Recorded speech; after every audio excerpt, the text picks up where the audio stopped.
This screencast explains both standard and custom permission settings for your Digication ePortfolios.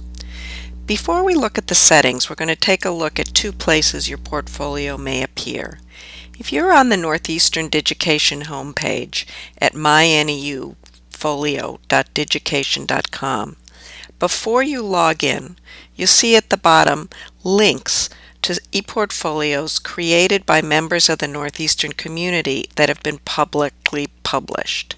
If you click Show Directory, you'll see links to more of these portfolios. Once you log into Digication, you'll have access to another directory.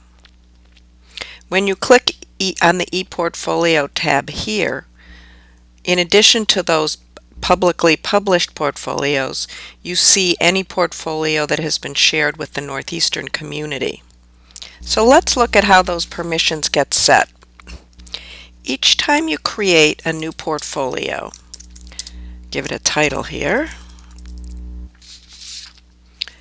you must select a level of permissions. Under permissions, you see the three standard options. Private means that no one else can see your portfolio. Public within Northeastern University means that any Northeastern student or faculty member with a Digication account can see your portfolio, and it will appear in the Northeastern directory, that directory that we accessed by clicking ePortfolios once we were logged in. Public means that your portfolio is available without restrictions on the internet. You can copy the URL on your home page and share it with others, and your portfolio will appear in the Northeastern directory, the one that's visible before you log into Digication. There's no default setting for permissions. In other words, when you create a portfolio, none of these options is selected and you must make a choice. Beyond these three standard permission settings, you can set customs permissions by expanding the permissions area. Your first choice is whether or not you want your portfolio to be displayed in the directory associated with the level of permissions you've chosen above. If you've made your portfolio publicly available and have it listed in the directory, it will be indexed by Google. If you want to publish your portfolio publicly but prefer to keep some anonymity, deselect this. You might want to do this, for example, if you're preparing a portfolio aimed at a specific employer. You can keep it out of the directory and email the URL to the employer. In the additional permissions area, you can share your portfolio with other individuals or members of a Digication course.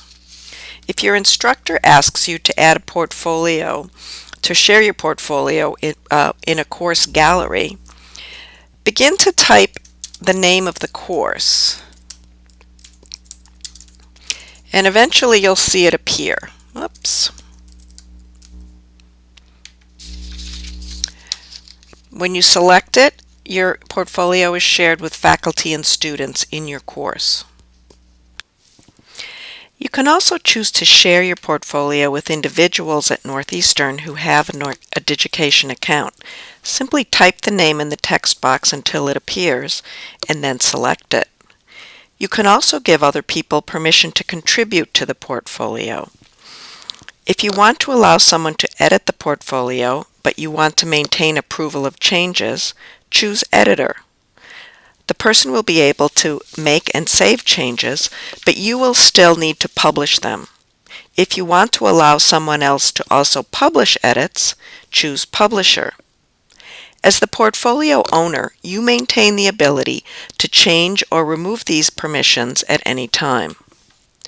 One note of caution: if you are sharing your ePortfolio publicly, we recommend that you not include personal information, such as your address and phone number. Even if you are creating an employment portfolio, it is safer to include only an email address for contact information. That way you can maintain control over who has your more personal information.